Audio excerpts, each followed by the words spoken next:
Chapter 3. It glows with a mystical light. "You there!" a shout wakes Calaria from her thoughts.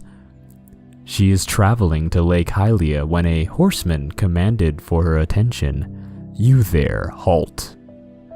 A Hyrule guard rides his horse, approaching from behind her. The horse's hooves clip-clop on the stone road. Calaria peeks over her shoulder. He is an official guard of the king, she realizes. She clenches her fists and her knees knock together. By the showing of her teeth, she is full of dread. "Yesterday," Calaria previously wrote in her journal, "after narrowly escaping with my life, I met a young boy and a creature he calls his friend. He was very nosy and inquired things he shouldn't. Still, with much talking, he made a deal in that he'd find my lost horse if I stole an item for him. And, well, theft isn't new to me." Her journal continued. "The quest was accepted. The current objective is to steal an object wrapped in cloth from a home on the shore of Lake Hylia. Residence unknown. Whatever this item is, it should be easy to find," he said. "He told me it would sparkle, that I would know it by a feeling I wouldn't forget in time. I figured, what do I have to lose, right? With any luck, I'll find Ragnarok while on my small quest and I'll ditch the boy and his skeleton friend. Is that okay, Didopi?" "I know it isn't. I made a promise. I can't remember the last time I've made one." She had left the secret hole. This day, Calaria had been pondering. Walking, she considered whether or not it would be right of her to break her promise if she was to find Ragnarok early. She enjoyed walking. It helped her think, but sometimes she didn't want to think. All thoughts lead to the past. The Hyrule sun had climbed over Death Mountain. Calaria had walked quite a distance already. Each step was closer to Lake Hylia and her mind closer to the past. Staring at the ground and thinking was all she had done this morning. The grass reminded her of Faron Woods, her home. The grass was softer there, she noted, not as stiff and lifeless as it is here in the field. That, in turn, reminded her of her mother and a promise. Day after day, Calaria sat by her mother's deathbed, with a sop rag ready for her head. "I'm so ashamed," Calaria said to herself earlier today in regret. "I felt trapped." One day, when the burden was too strong, she almost wandered into the lost woods with her adopted brother. But, crying, she said, "Our mom is very sick and alone. We just cannot go, I'm sorry." Calaria made a promise to watch out for him. She never saw him again. Soon after, she was free. She was free to go with him, yet trapped in the choice she'd made. Calaria had been cutting the blades of grass at her feet along the way and had found a rupee hidden here and there. But it all came to one moment. "I'll never break a promise again," she declared. "You there, halt." Calaria heard a strong command from behind. It startled her. She kept a brave stance, though her knees knocked once or twice. She took one short breath. The guard stops just a few feet short of Calaria, and the horse rears up and kicks by the pull of his reins. Calaria turns to him. The sun almost blinds her. She appears brave to the guard. "What is your business here, young female knight?" His voice is strong and intimidating. With his jaw clenched and judgment in his eyes, he awaits an answer. The moment freezes as Calaria tries to be clever. Her first choice is to proclaim she is a Faron Woods knight and is come on official duties. He would then ask her what those are, and she would surely be found out, lest she thinks further into her response. Option 2 would be to deny being a knight and tell the guard she is only a traveler making her way through the field. The truth is always best, right? She questions herself. But this could lead to an inquiry that she surely would let slip about her current quest to steal an item from a couple in Lake Hylia. How did the Hyrule Guard find out about this quest? Do they know? Did the boy rat me out? How does he know? These questions filled her mind, and anxiety filled her blood. Calaria's chest became tight. What was only seconds felt like minutes, and everything beyond the horseman faded into blood-soaked vision and fell out of focus. "Don't say anything foolish," she thinks to herself. "Beautiful man," she utters. Quickly covering her mouth, she hiccups then squeaks. A moment passes while her hair settles from the bounce. "Your tunic. It is that of a Hyrule knight's," the guard says roughly. No, sir. Just a traveler," she mumbles quickly and evasively. "What is your name, young traveler?" The guard now sounds curious. Calaria Yoru, defender, protector, and hero of Faron Woods," she awkwardly shouts to the man. At this point, her awkward emotions overtake her inhibition. Along with her brave face is a regretful release of breath. The man lifts his chin, and then her brows lift up, realizing she had pointed her finger to the guard in her outburst. The breeze whistles through the tension between them. Calaria draws back her extended arm slowly. On the way, she softly slides her front hairs behind her ear and rests her hand on her neck. Her eyes look down, noticing a mantis bug jumping past, carefree. It has strayed slightly from where these bugs are normally found, that is, closer to the bridge of Hylia and often in hard-to-reach locations out of the way. Calaria would have been excited if not for her current situation. The Hyrule Guard judges her intensely, though seems disappointed, and then notes to himself, "Interesting," then continues to gallop to where he was headed. "That could not have gone worse," she murmurs. "Why was that Hyrule Guard so interested in me? I've barely been here for 2 days. If the command came straight from the king or princess, I shouldn't take too lightly of this." The world obviously revolves around Calaria, no doubt. Eventually, Calaria finds herself at Lake Hylia. "It was so beautiful, Didopi," Calaria later writes in her journal, "when the full scope of my vision opened up to the vastness of Lake Hylia. It was like all the stories about the lake my mother told me had come to life. From the mountain that was to my left, to the hilly plains to my right, it would truly take a long time to walk around the entire lake.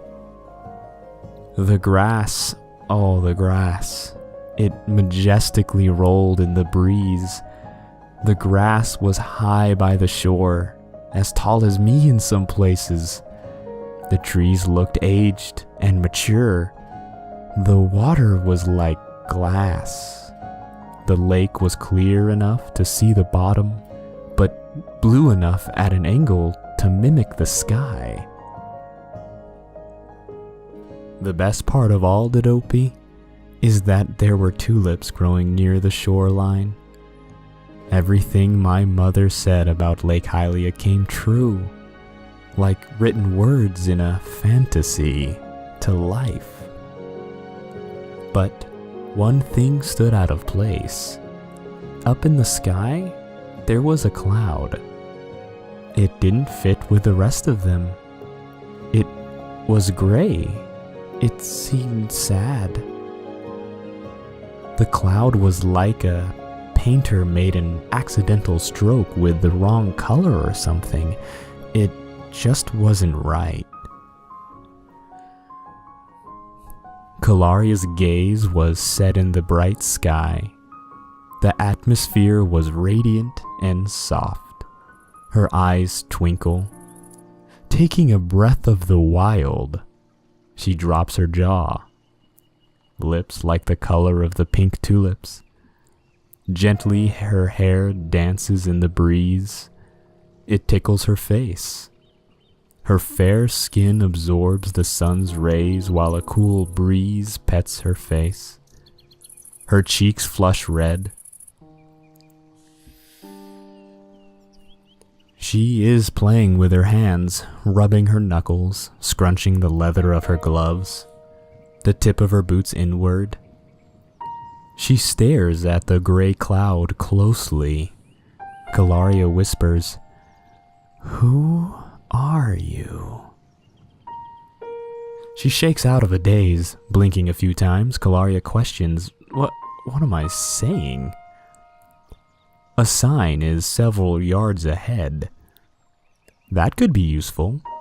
Kalaria walks casually to it and takes a look. Hands on her hips, she stands. To the left it reads, Fishing Pond. To the right it reads, Ryoshi Family House. An arrow pointing across to the right-hand side reads, Rapid Ride.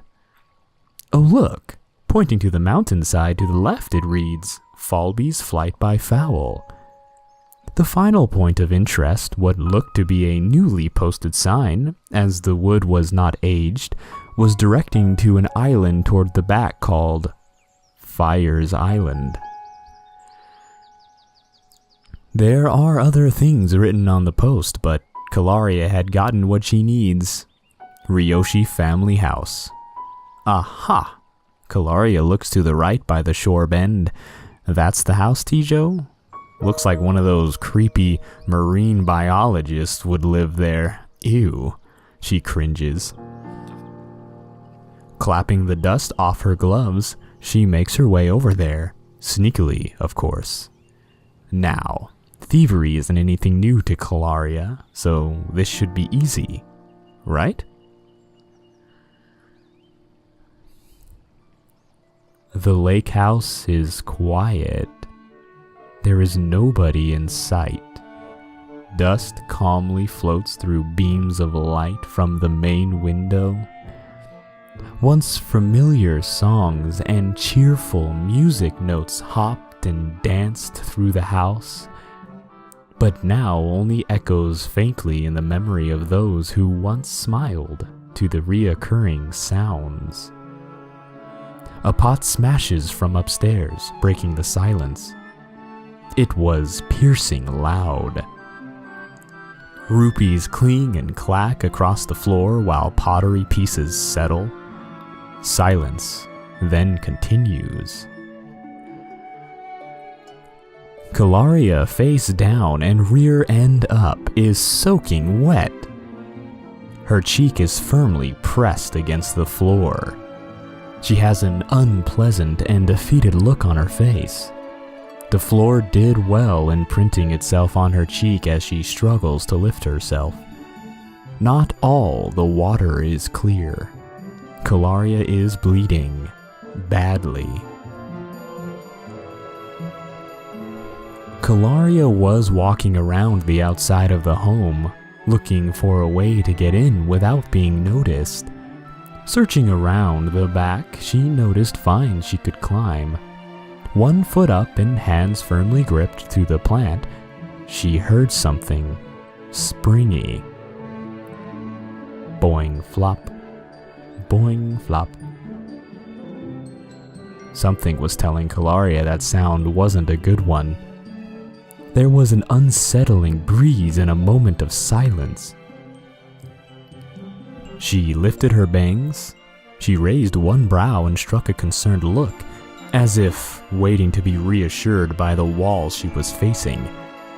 But the stone-cold wall offered no comfort. Boing flop, boing flop. This time the sound was closer, and was immediately behind her. Nope, nope, nope. Calaria aborted her climbing as quickly as possible, as if had been smashing the button in her mind to release her grip. She sidestepped swiftly. In that same moment, boing flop, the creature had sprung at her previous position, smashing into the back of the house. Calaria shriveled at fear when water splashed her backside. The creature shrieked long and loud.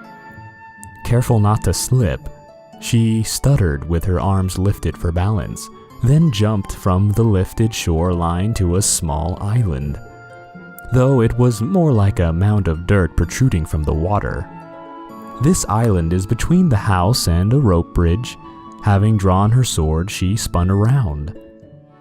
She was face to face with a monster-sized critter known as a blue tektite. The sun glistened off Calaria's sword. "All right, you disgusting creature," she shouted. "I'll end you easily. Who needs magic? My one heart is strong enough to contend with a nasty thing like you." Boing flop. The tektite chomped violently at her. Calaria wrings out her hair. In the home, more water spills onto the wood floor. In the upstairs loft, she holds her arm. Blood seeps through her fingers. Seeing her injuries, she wonders if having a shield would be a good idea from now on. A Hylian shield, no less. It all happened so fast. Past and present melds together, orchestrating a song of time. The creature was a blue tektite, which is encased within a blue hard shell around its body, slick with slimy residue. This arthropod had red bumps grotesquely spotted along its back. Lining its 4 legs were spindly spikes. They were sharp and covered with prickly hairs. The tektite's feet were clawed and sprinkled with dried blood. Slime oozed out from under its shell from its flesh. Its single centered red eye looked like jelly with a black yolk swimming in the center.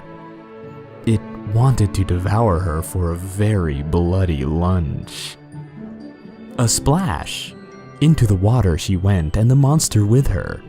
Blood rose to the surface. The tektite glided upon the water just above her, waiting for her to rise up again. Listen, this pond skater is known as a blue tektite, unlike its red and gold counterparts, because this variety of arthropod inhabits large bodies of water such as lakes, seas, and even large ponds. These creatures are hard to beat on the water. A wise instruction would be to lure it onto the land. Calaria was hurt. In the deep of Lake Hylia, the water had begun closing out the sun.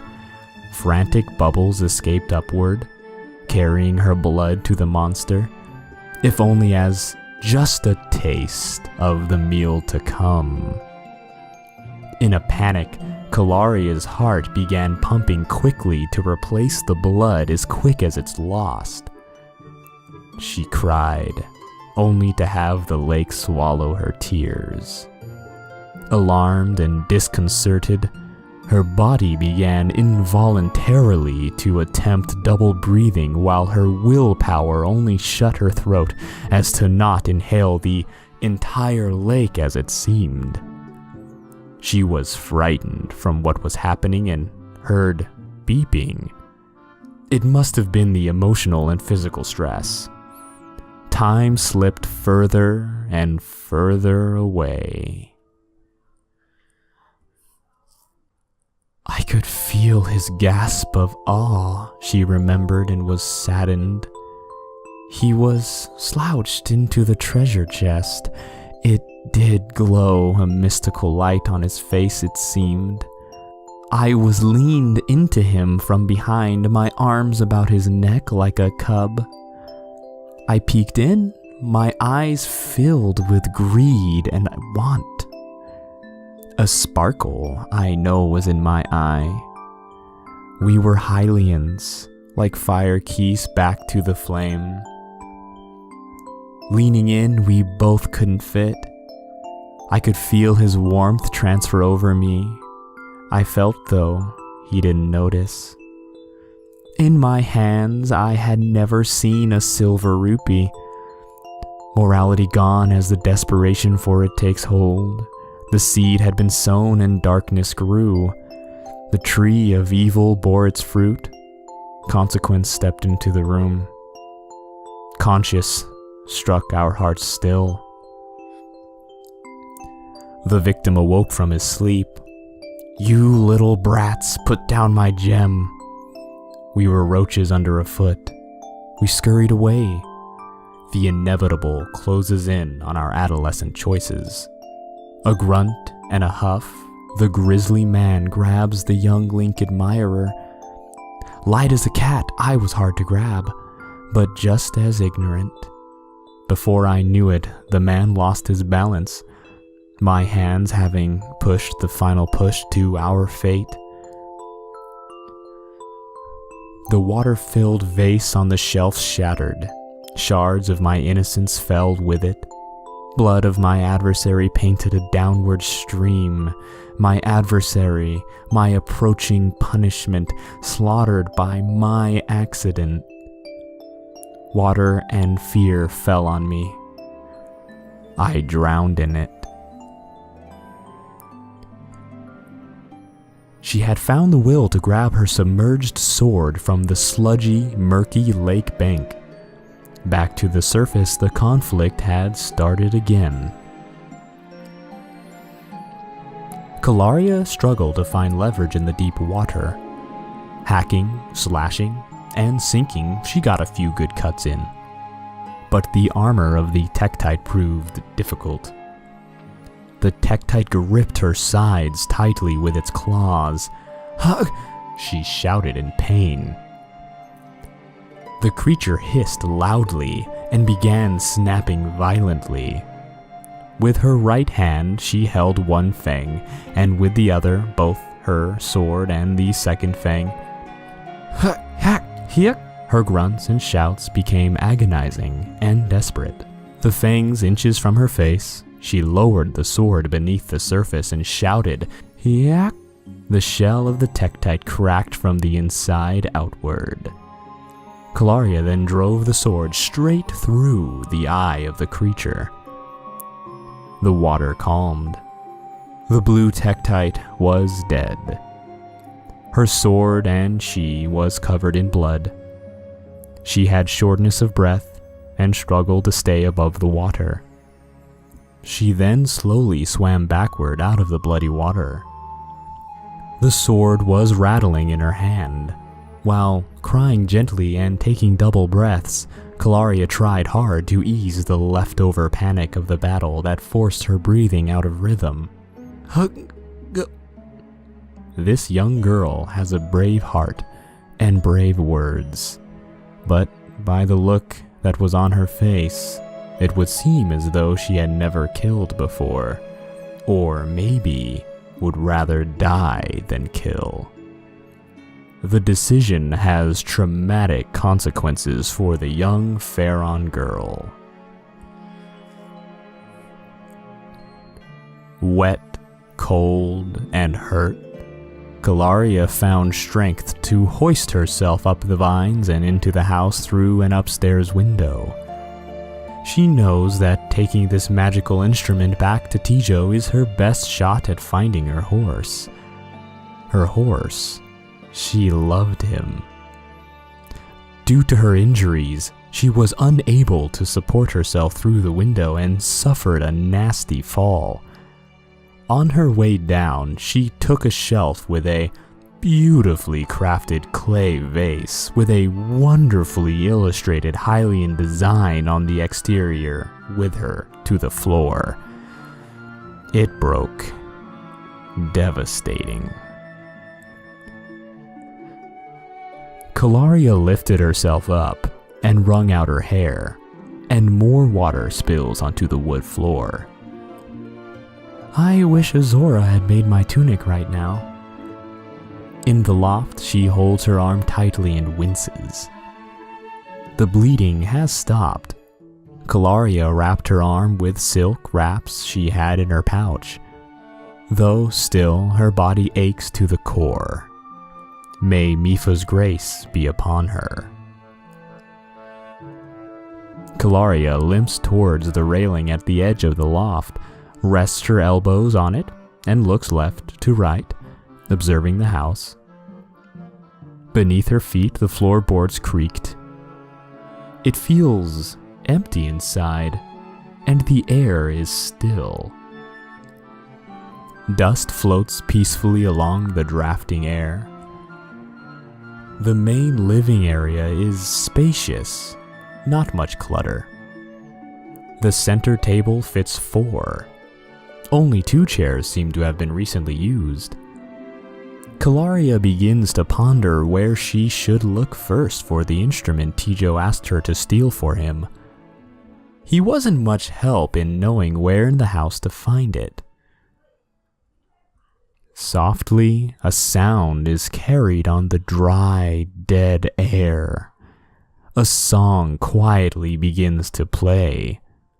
The melody crawls through the cracked and aging wooden floor from beneath the house. Kalaria is curious to the sound, yet she is disturbed because the melody has power, and she can feel it. The song starts in triple time and features a 4-bar intro, playing in a diatonic scale from a lower key to 2 consecutive higher ones, though matures to 7 bars. Despite the inherent beauty within the notes, it is broken and sounds decrepit and evil. The notes, distant and broken, still violate her ears. She sighs.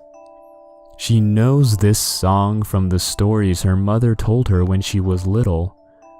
Her heart is shaping towards anger and sadness.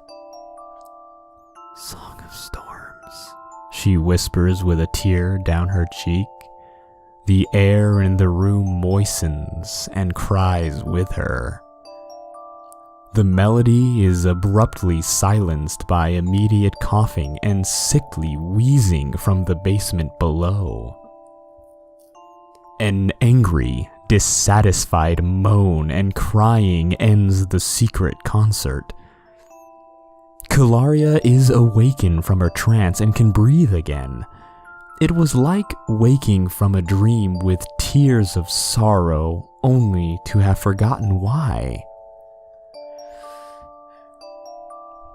Kalaria begins her search for the objective in the loft. There are shelves along the walls with pots and flowers in pots. There are a few cabinets and drawers, nothing fancy. In the middle rests an ordinary couch with an ottoman for one's tired feet. There is nothing of particular value in this home, so why this place? Behind her is a dresser. On top of it are a few bouquets of flowers. She walks to it and investigates. Kalaria opens the dresser doors. A few crates and ordinary items are in there. Oh look, she swipes a blue rupee. Might as well, right? Along with the flowers, above is an empty picture frame. And oddly on the wall there is a lighter area where a frame once hung. Not what we're looking for, she thinks to herself. Moving on, Kalaria checks the first floor. Quietly she moves, careful not to startle the man below. All the while a lonely, off-key note is sent through the air every now and again. Drawers are opened and cabinets are searched. She finds 4 green rupees and 2 blue rupees scattered around the house in vases and above shelves. Sitting on an end table was a dusty picture frame with a beautiful Hylian woman and her husband. Cute. He proudly showed a 15-pound fish, once able to fetch you a golden scale as a prize. In a small chest tucked away next to the picture, she found a heart. Well, it was a heart-shaped bottle of red potion with medicinal properties. It seems there is no small item around that fits the description of the one she needs. Despite the lack of detail, she'll know it when she sees it, she was told. The man below tries to find a melody. The last place Kalaria hasn't looked was in the basement, where the disturbing melody rose and still lingers through the air. She walks over to the hatch door, biting her lip. Her arm still hurts, not without dripping blood here and there. Reaching for the latch, a familiar and disconcerting feeling returns to her. Not now, she pleads. Kalaria drops to the floor and folds her arms to combat her insecurities. "Hack," she grunted in frustration.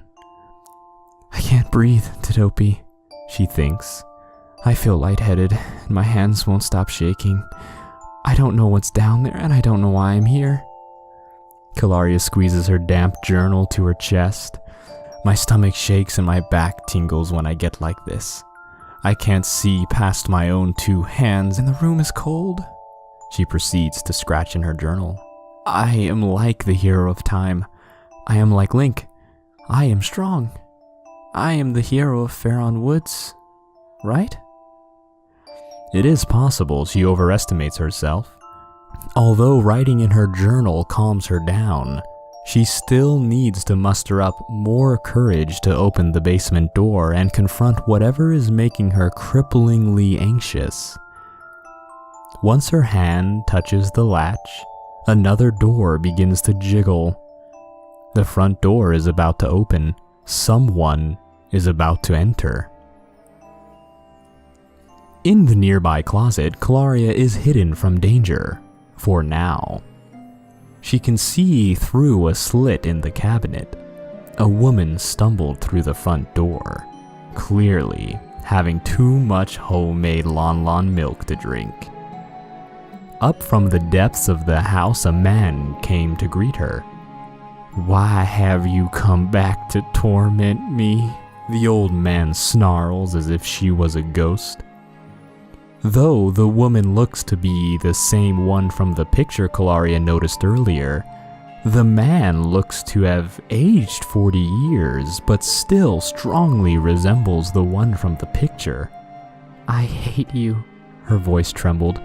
"I hate that ocarina you are clamping in your hands, as if when you let it go it would disappear forever."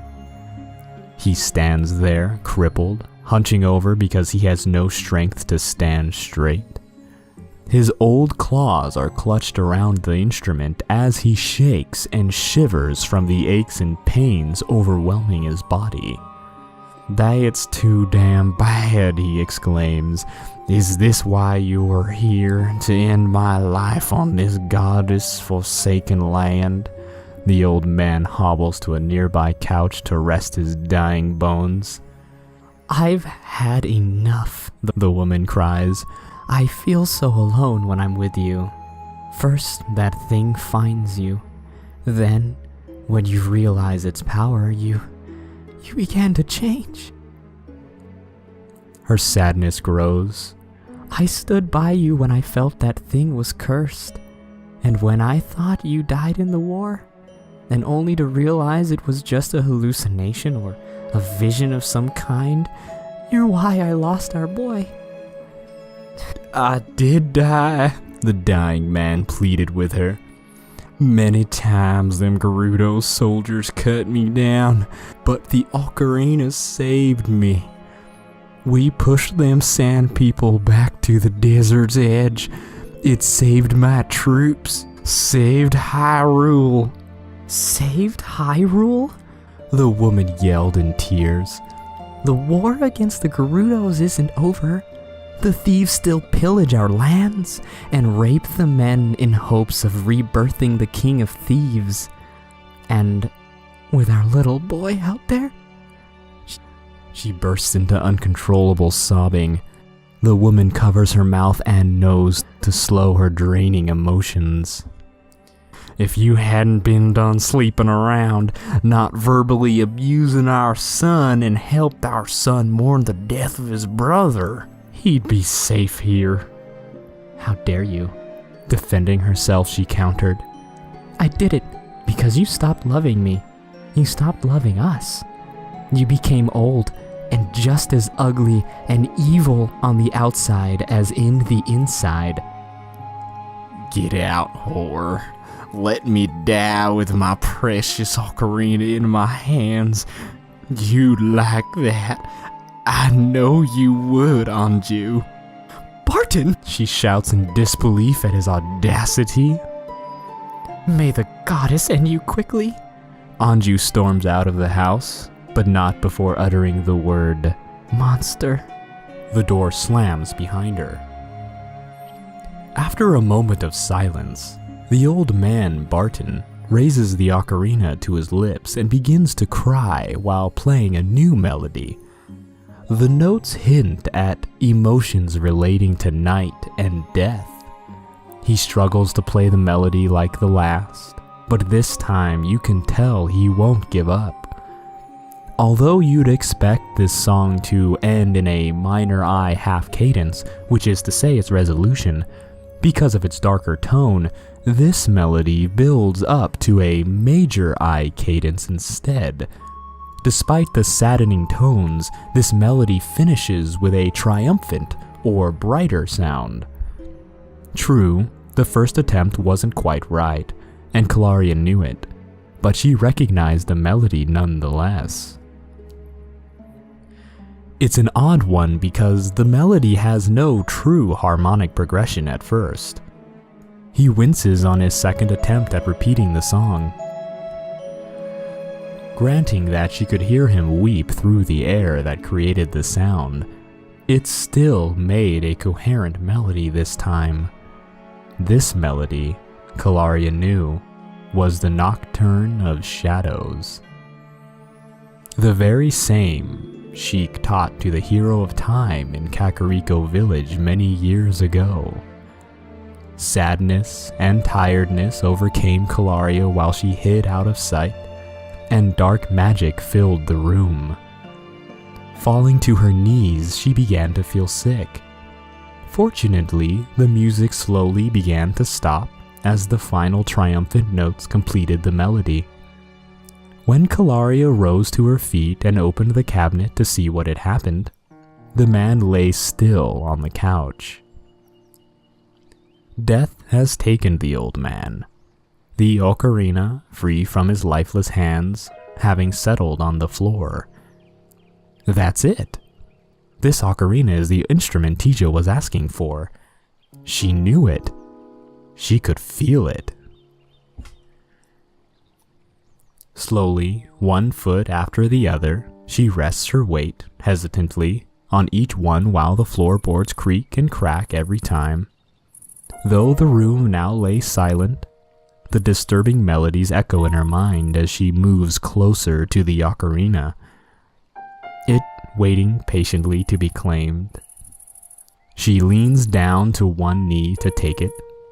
Before grabbing the instrument, her hand freezes. Kalaria looks over to the cold, dead man, seemingly to mourn his death, or maybe out of fear he'd leap back to life somehow. She couldn't tell either way. Finally, she scoops up the ocarina and holds it in her hands for the first time. Excited, Kalaria lifts it into the light.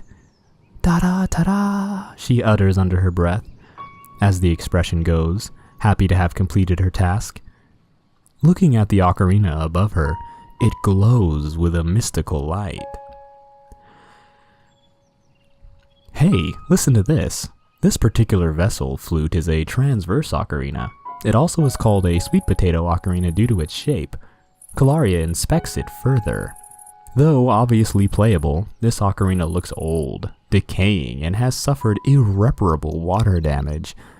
The insignia is hard to see, she notices, but nevertheless, other than the creepy feeling she gets from the ocarina, it looks pretty unimportant. Kalaria holds the ocarina in her hand. At that moment, she remembered her dying dream. To see the great Hyrule Castle, Princess Zelda, and all the places of legend. She becomes upset at her forced detours when she hears a whisper in her mind. I won't be around anymore. She can't delay any longer. Outside of the house, upon the shores of Lake Hylia, Kalaria makes her way to the pass between her and Hyrule Field to the north. With the item cradled in her arms and her quest almost complete, the day is spent. Dusk is upon Hyrule and wolves begin to howl at the rising moon. She now knows what to expect in the shadows this night. The weather begins to change for the worst. Her walk turns into long, quick steps. She places her hand over her brow as raindrops start to fall from the sky. Her quick steps turn into desperate running. The wind begins to blow violently. Her hair is fiercely blown every which way. The dark cloud above Lake Hylia is growing. All the other clouds around it are getting darker, like a sickness from the center. Then, suddenly, Kylie! A shout from over the hill. What's this? It is the boy, Tijo, running toward her as fast as he can, waving his arms about wildly. Kylie! Behind him, Peony struggles to keep up. The poor skeleton looks out of breath, tripping over himself like that. The two pass over the hill's horizon. Oh no, there's no Ragnarok following the two wheezing children. Kalaria, first having rising feelings of joy, is now filling with dread. She is furious, and her nose flares in response. Peony's frail bones clap and tap just before he goes face first in the wet sludge of the lake's shores. The stout child slides a distance. Tijo leaves him behind, looking extremely concerned. Tijo falls at Kalaria's feet. I'm sorry. We can't do it, he cries. Please forgive me, please. The boy crawls up her boots, begging to be pardoned for his inadequacies. Kalaria raises her lip, looking down upon the sobbing boy in the rain. She takes a violent breath, preparing to reject him, her boots soaking in the boy's mucus and her leggings used as tissue. I can't believe... Kalaria outbursts through her nose, completely baffled. Do you have any idea what I had to go through? Kalaria kicks Tijo off her boots. The rain is accompanied by distant thunder as the clouds grow even darker. A storm is brewing in Lake Hylia, as well as inside Kalaria. Please, I'm sorry, Tijo says, lying in the mud. You know what, boy? Kalaria responds, raising her shoulders in surrender and looking up into the sad sky. All I wanted. I came all this way just to see the castle. That's all I ever wanted to do. And now, because of you? She chokes down tears before beginning to cry. Not only has my father been gone a very long time now, and my brother, just days ago my mom, and now Ragnarok? Tijo watches intently from the muck up at Kalaria, the rain drenching her as she monologues in anger and sorrow. Tijo's tears are drowned by the rain. Dark and evil clouds surround her like an aura, and lightning flashes in the sky behind her, followed by thunder cracking the air. And all for what? She demands in disgust. So you could use me to hear about your parents? Steal from them? They are your mom and dad, aren't they, Tijo? Peony finally catches up to the two arguing and hugs Tijo. The soulless hug of cold bones comforts Tijo as he cries even louder. Answer me, Kalaria shouts. Are they? Yes. Tijo sniffles and wipes his nose, getting mud on his face. They are. It's my fault I did it.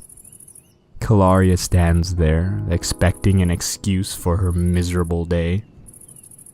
No. Kalaria sternly corrects Tijo with seemingly misconstrued motherly love.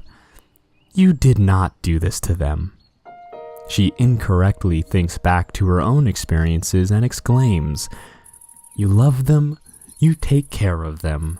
You are only one child. You have the right to be loved, to be cared for, to feel safe. The pouring rain almost drowns out her voice. But people are terrible at heart, and they don't care about you unless they are forced to.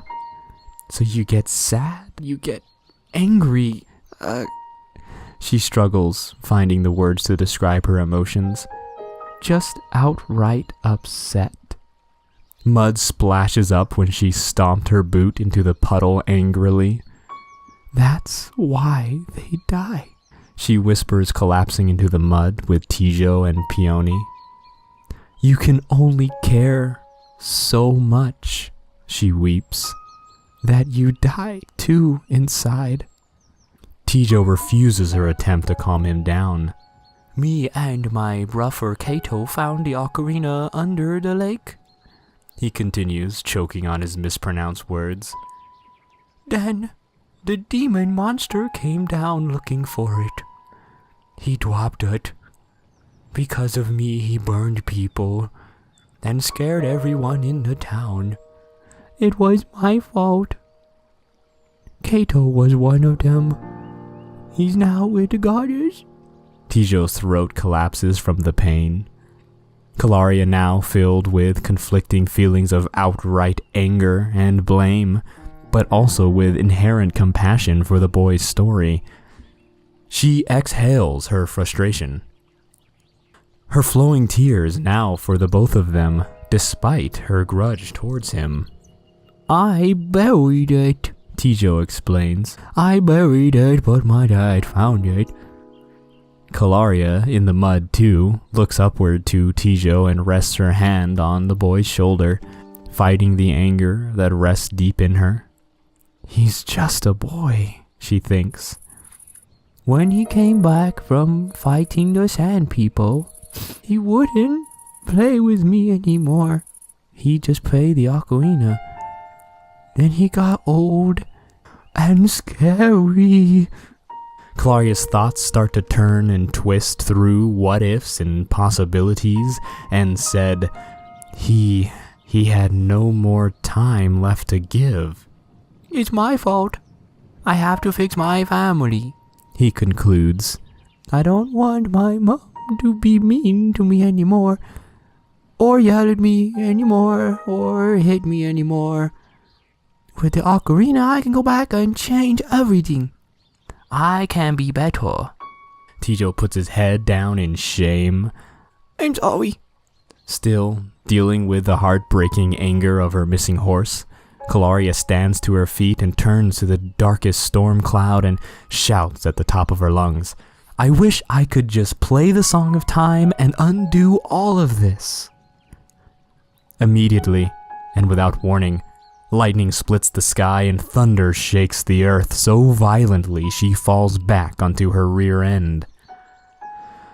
Tijo screams and Peony dives, digging into the earth in fear. A thundering voice speaks from the clouds. I see you. I hear your plea.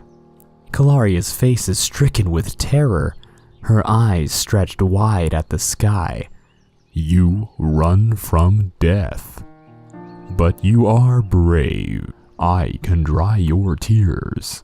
I can find the things you seek and show you to the great castle of Hyrule. Tijo inches to Calaria and whispers, horrified, That's him! She stands up firmly and places her hand on her blade. Past her firm brow, she peers into the turbulent black cloud. The ocarina you hold has power within it. The voice declares with an earth-shattering rumble. I know it very well. If you show it to me, I can be sure of it. And in return, I'll teach you how to use it. And you can save the ones you once loved. Calaria reluctantly is considering the creature's proposal. You can't be, Tijo asks. You can't be actually considering doing that. She looks to the boy, heart melting in sympathy. Yes. The voice continues boldly. You can save the boy's parents as well. Anything you want. The values you hold are too strongly ingrained in you to let any ill will fall upon another being if you can. Calaria's heart and mind are rioting within her. She looks into Tijo's eyes and is filled with compassion, his eyes large and soaked in tears from their earlier bickering. It is the mind in this case that tells her she's not responsible, but her heart that compels her. Calaria looks up to the sky and asks, Is it possible to learn this power? A moment of pretentious relief fills the air and rain slows to a light drizzle. Not from a light sage. Good night. Sleep tight. My stomach shakes and my back tingles when I get like this. It's like the chocolate dude from SpongeBob. And every time I walk outside, I break my bones. Shit. Here. She grunts. Here. I did die. I'm never gonna get past this. I did die. Many times. I did die. Saved Hyrule. Not verbally abusing our son and helped our more. This is fucking hilarious. I can't do this. Get out. Get out, whore. Get out, you whore. Let me die in my precious ocarina in my hands. You'd like that. I know you. I know. You'd like that.